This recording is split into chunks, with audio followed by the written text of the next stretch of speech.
ഇപ്പോൾ ഓരോ ജനറേഷന് എസ്പെഷ്യലി കുട്ടികളിലേക്ക് നോക്കുന്ന സമയത്ത് ഓരോരോ തരം ഇപ്പം വെർച്വൽ ഓട്ടിസം എന്ന് പറയുന്നത് വളരെ നോർമലാണ് എന്ന് പറയണു.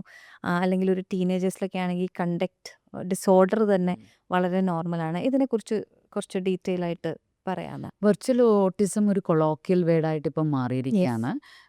Virtual autism what is actually it is എന്ന് ചോദിച്ചാൽ it is the child shows some kind of എന്താ പറയുന്നത് behaviours like autism spectrum disorder. Autism spectrum ഡിസോർഡറിൻ്റെ പോലുള്ള ചില ബിഹേവിയേഴ്സ് കാണിക്കും. But that is not because of neuro developmental issue. That is because of over exposure to screen time. അതാണ് അത് ഈ virtual ഓട്ടിസത്തെക്കുറിച്ച് പറയുന്നത്. അപ്പോൾ over exposure to screen time എന്ന് പറയുമ്പം കുഞ്ഞുങ്ങളുടെ ഏറ്റവും കൂടുതൽ ഈ മോട്ടോർ സ്കിൽസ് ആയിക്കോട്ടെ, അവരുടെ പിന്നെ അക്കാഡമിക് സ്കിൽസ് ആയിക്കോട്ടെ, കമ്മ്യൂണിക്കേഷൻ സ്കിൽസ് ആയിക്കോട്ടെ, ഇത് ഡെവലപ്പ് ആവേണ്ട സമയം ഏർലി 6 ഇയേഴ്സ് ആണ്. അല്ലെങ്കിൽ 14 ഇയേഴ്സ്. ഇവിടെ ഈ കുഞ്ഞിന് അധികം ആളുകളുമായിട്ട് എക്സ്പോഷർ ഇല്ല, കമ്മ്യൂണിറ്റി ആയിട്ട് എക്സ്പോഷർ ഇല്ല, പേരൻസുമായിട്ട് കണക്ഷൻ ഇല്ല. മോസ്റ്റ് ഓഫ് ദ ടൈം അതായത് 2 വയസ്സ് കുഞ്ഞൊക്കെ 12 ടു 14 മണിക്കൂർ കാർട്ടൂണിൻ്റെ മുമ്പിലിരിക്കുന്നു. 2 വയസ്സ് വരെയുള്ള കുഞ്ഞിൻ്റെ സ്ക്രീൻ ടൈം പറയുന്നത് 0 സ്ക്രീൻ ടൈമാണ്. ഈവൻ ദോ ഒരു വീഡിയോ കോൾ പോലും നമ്മൾ കാണിക്കരുതെന്നാണ്. ഈവൻ വീഡിയോ കോളിൽ പോലും കുഞ്ഞിനെ കാണിക്കാൻ പാടില്ലെന്നുള്ളതാണ്. ആ കുഞ്ഞ് 12 ടു 14 മണിക്കൂർ കാണുമ്പം ഇവരുടെ സ്പീച്ച് ഡെവലപ്മെൻറ്റ് എവിടെയാണ്? മോട്ടോർ ഡെവലപ്മെൻറ്റ് എവിടെയാണ്? ഐ ടു ഐ കോണ്ടാക്റ്റ് കൊടുക്കാൻ പറ്റില്ല. യെസ്. നോർമൽ ഹ്യൂമൻ ക്യൂസ്, അതായത് നമുക്ക് പുറപ്പെടുവിക്കുന്ന ചില ശബ്ദങ്ങൾ, നമ്മളുടെ ആശയങ്ങൾ, ഇതൊന്നും കുഞ്ഞിന് ക്യാച്ച് ചെയ്യാൻ പറ്റത്തില്ല. സൊസൈറ്റിയുമായിട്ട് മിക്സപ്പ് ആവാൻ പറ്റത്തില്ല. പല കുട്ടികളെയും നമ്മുടെ അടുത്ത് കൊണ്ടുവന്നിട്ടുള്ളത് they are pronouncing only cartoon voices. Mister ബീൻ്റെയൊക്കെ ഇങ്ങനെയുള്ള ശബ്ദങ്ങൾ മാത്രം, അത് മാത്രമേ ആ കുട്ടിക്ക് അറിയത്തുള്ളൂ. Even though not a single word. അമ്മാന്ന് പോലും 4 വയസ്സായിട്ട് കൂട്ടി വിളിച്ചിട്ടില്ല. മാന്ന് പോലും വന്നിട്ടില്ല. അതുപോലെ ഞാൻ നേരത്തെ പറഞ്ഞല്ലോ, പെൻസിൽ ഹോൾഡിംഗ് തൊട്ടുള്ള മോട്ടോർ സ്കിൽസ്, ഫൈൻ മോട്ടോർ സ്കിൽസും ഗ്രോസ് മോട്ടോർ സ്കിൽസും ഒന്നും തന്നെ ഡെവലപ്പ് ആവത്തില്ല. അപ്പോൾ ഈ exposure to virtual world virtual ഓട്ടിസത്തിലേക്ക് ലീഡ് ചെയ്യും. അത് നമ്മൾ ഡിജിറ്റൽ ഹൈജീൻ കൊണ്ടുവന്നെങ്കിൽ മാത്രമേ പറ്റൂ.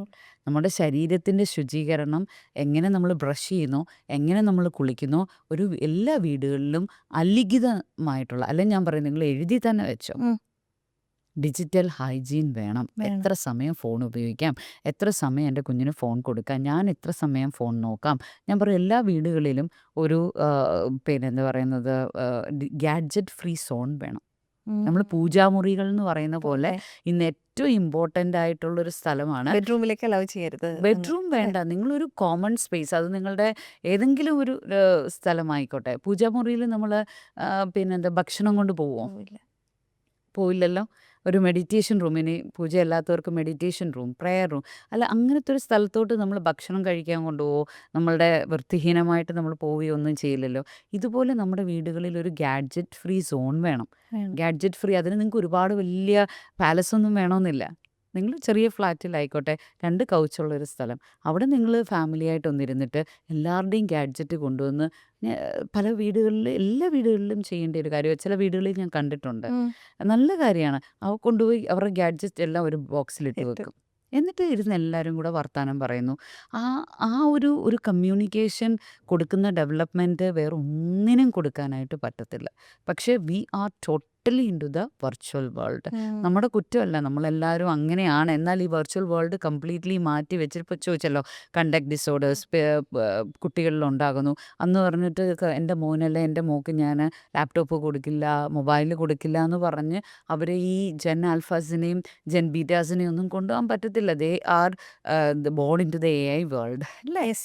അവർക്ക് വെർച്വലി മാത്രമേ കാര്യങ്ങൾ മനസ്സിലാവൂ. നമ്മുടെ കൂട്ട് പണ്ടത്തെ ഒരു നോവൽ, നമ്മങ്ങനെ എങ്ങനെയാ നോവൽ എടുത്ത് വായിച്ചു, അതിനകത്തെ ക്യാരക്ടേഴ്സിനെ മനസ്സിൽ ഇമാജിൻ ചെയ്തു, അങ്ങനെയൊന്നും ഇന്ന് പറ്റില്ല. അവരുടെ ബ്രെയിനിൻ്റെ ന്യൂറൽ പാത്ത് വേസ് ഒന്നും അങ്ങനെ ഇല്ല. മനസ്സിലായോ? അപ്പോൾ അതുകൊണ്ട് ഇത് കംപ്ലീറ്റ്ലി മാറ്റി വെക്കാനൊന്നും ഒരിക്കലും നമുക്ക് പറ്റില്ല. പക്ഷേ ഡിജിറ്റൽ ഹൈജീൻ മസ്റ്റായിട്ടുണ്ടായിരിക്കണം എല്ലാ വീടുകളിലും. അത് കുട്ടികൾക്ക് മാത്രമല്ല, ഈവൻ പേരൻറ്റ്സ്, ഗ്രാൻഡ് പേരൻറ്റ്സൊക്കെ 24/7 ബേസിസിൽ സീരിയൽസാണ് അല്ലേ? പണ്ടൊരു സീരിയലേ ഉള്ളായിരുന്നെങ്കിൽ, അല്ലെങ്കിൽ ഒരു ചാനലിലേ ഉള്ളെങ്കിൽ, ഇന്ന് ആയിരക്കണക്കിനാണ്. യെസ്. മനസ്സിലായോ?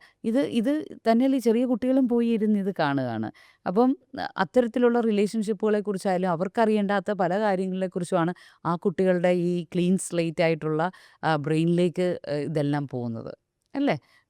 പിന്നെ ഒരു എന്താ പറയുന്നത്, എക്സ്ട്രാ മാരിറ്റൽ അഫയേഴ്സും അത്തരത്തിലുള്ള കാര്യങ്ങളൊക്കെ എന്താ പറയുന്നത് ആക്സെപ്റ്റബിൾ. അത് കാണുമ്പോൾ എൻ്റെ മുത്തശ്ശൻ ചിരിക്കുന്നു, എൻ്റെ മുത്തശ്ശി ചിരിക്കുന്നു. സോ ദിസ് ഈസ് ആക്സെപ്റ്റബിൾ എന്നുള്ളതാണ് ആ കുഞ്ഞ് പഠിക്കുന്നത് അല്ലേ? എക്സ്ട്രാ മാരിറ്റൽ അഫയേഴ്സ് സീരിയൽസിലൊക്കെ കാണുമ്പോൾ യെസ്, യെസ്, വ യെസ്. ഒരു ഒരു ഒരു കുഞ്ഞ് മീൻസ് രണ്ടച്ഛൻ രണ്ടമ്മ, അല്ലെങ്കിൽ ആ കുഞ്ഞ് ആരുടെയാണെന്ന് ആർക്കും മീൻസ് നാട്ടുകാർക്കെല്ലാം അറിയാം, അവർക്കറിയില്ല. ദിസ് കൈൻഡ് ഓഫ് തിങ്സ് ഇതെല്ലാം എന്തോ ആക്സെപ്റ്റബിൾ ആയിട്ടുള്ള കാര്യം എന്നുള്ള രീതിയിൽ. അപ്പം അതുകൊണ്ട് നമുക്ക് എല്ലാവർക്കും ഒരു ഡിജിറ്റൽ ഹൈജീൻ വേണം. വേണം. അപ്പോൾ ഡിജിറ്റൽ ഹൈജീൻ ഉണ്ടെങ്കിലേ നമുക്ക്, അല്ലെങ്കിൽ it will end up in brain rot. 2024 Oxford dictionary coin ചെയ്ത വേർഡാണ് brain rot. It's a new word. Yes. What is it എന്ന് ചോദിച്ചാൽ, ഇങ്ങനെ റോൾ ചെയ്ത് സ്ക്രോൾ ചെയ്ത് ഓരോ റീൽസും പോയി ഒരു പർട്ടിക്കുലർ സ്റ്റേജ് എത്തുമ്പോഴത്തേനെ the person couldn't focus, no attentive ആവാൻ പ്രൊഡക്ടിവിറ്റി പറ്റത്തില്ല, അല്ലേ? No productivity. എത്ര പേരാണ് നമ്മുടെ അടുത്ത് വരുന്നതെന്ന് അറിയാമോ? ജോബിൽ ഫോക്കസ് ചെയ്യാൻ പറ്റുന്നില്ല, കോൺസെൻട്രേഷൻ ഇല്ല, പിന്നെ പ്രൊഡക്റ്റീവ് ആവാൻ പറ്റുന്നില്ല, ഡേ ബൈ ഡേ ആങ്ഷ്യസ് ആയി മാറിക്കൊണ്ടിരിക്കുകയാണ്. വാട്ട് ഈസ് ദ റീസൺ എന്ന് അവർക്ക് പിടികിട്ടുന്നില്ല. അപ്പം നമ്മൾ അവരുടെ സ്ക്രീൻ ടൈമൊക്കെ എടുക്കുമ്പം ഹ്യൂജാണ്.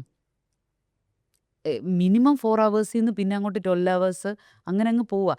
എപ്പോൾ ബ്രേക്ക് കിട്ടിയാലും ഓടിപ്പോയി nomophobia, FOMO, oh, fear of missing out, missing out. No mobile phobia. ഇതടുത്തില്ലെങ്കിൽ ഒരു കുട്ടി പറഞ്ഞതാ, ഞാൻ തുറക്കില്ല കേട്ടോ, പഠിക്കുമ്പോൾ അത് അടുത്ത് ഇരുന്നോട്ടെ. വേണം. അവൻ്റെ ഒരു അവയവം പോലാണ്. യെസ്, നമുക്കെല്ലാവർക്കും ഉണ്ട് FOMO, fear of missing out. Yes, ആ യെസ്. ഒരു ആ ഒരു പിന്നെ എന്താ പറയുന്നത്, എനിക്ക് വന്ന ഒരു നോട്ടിഫിക്കേഷൻ കണ്ടില്ലെങ്കിൽ ഞാനത് മിസ് ഔട്ട് മിസ്സാക്കോ ആയി പോകും. മിസ്സാക്കോ. അപ്പോൾ ഇത്തരത്തിലുള്ള ഈ വെർച്വൽ വേൾഡ് നമുക്ക് വേണ്ടാന്നല്ല. വെർച്വൽ വേൾഡിലൂടെയാണ് നമ്മൾ ഇപ്പം എൻ്റെ മകനിപ്പോൾ ഒരു ദിവസം 8-9 മണിക്കൂർ ലാപ്ടോപ്പ് യൂസ് ചെയ്യും, 13 വയസ്സുകാരൻ. പക്ഷേ അതെന്തിനു വേണ്ടിയാണെന്ന് ചോദിച്ചാൽ, മോസ്റ്റ് ഓഫ് ദ ടൈം അവൻ്റെ ഡ്രംസ് ക്ലാസ്, കീബോർഡ് ക്ലാസ്, അവൻ്റെ പിന്നെ ഹോം സ്കൂളിംഗ് ആണ്, ഓൺലൈൻ ക്ലാസ്സസ്. ഉം. അപ്പോൾ അത്തരത്തിലുള്ള കാര്യങ്ങൾക്ക് വേണ്ടി എൻ്റർടൈൻമെൻറ്റിന് കൃത്യമായിട്ടുള്ളൊരു ടൈമിംഗ് ഉണ്ട്. ഉം. അതിനപ്പുറം പോയി കഴിഞ്ഞാൽ അത് ആ ഡിജിറ്റൽ ഹൈജീൻ മീൻസ് ബ്രേക്ക് ആകുകയാണ്. നമ്മൾ പിറ്റേ ദിവസം ആ ടൈം കുറയ്ക്കും. യെസ്, അപ്പോൾ യെസ്. ഈ തരത്തിൽ നമുക്കൊരു സൂപ്പർവിഷനും നമ്മുടെ ഫാമിലിയിൽ എല്ലാവർക്കും അത്തരത്തിലുള്ള ഒരു ഫിസിക്കൽ കമ്മ്യൂണിക്കേഷൻ ടൈമും ഗാഡ്ജറ്റ് ഫ്രീ സോൺസും ഒക്കെ കൊണ്ടുവരാമെങ്കിൽ നമ്മുടെ ഈ കണ്ടക്ട് ഡിസോർഡേഴ്സിനെയും വെർച്വൽ ഓട്ടിസത്തെയൊക്കെ ഒരു തരത്തിൽ അകറ്റി നിർത്താം. അങ്ങനെ അഫക്റ്റഡ് ആണെങ്കിൽ സീക്ക് ഹെൽപ്പ്. തന്നെത്താനെ ശരിയാവും, നാളെ ശരിയാവും, മറ്റന്നാൾ ശരിയാകുമെന്ന് പറഞ്ഞ് ഇരിക്കാതെ നമുക്കൊരു പ്രൊഫഷണൽസിൻ്റെ ഹെൽപ്പ് സീക്ക് ചെയ്തുകൊണ്ട് ഗ്രാജ്വലി വിത്ത് സർട്ടൻ ടൂൾസ്, വിത്ത് സർട്ടൻ തെറപ്പീസ് ഇതിൽ നിന്ന് പുറത്തേക്ക് വരാൻ സാധിക്കും.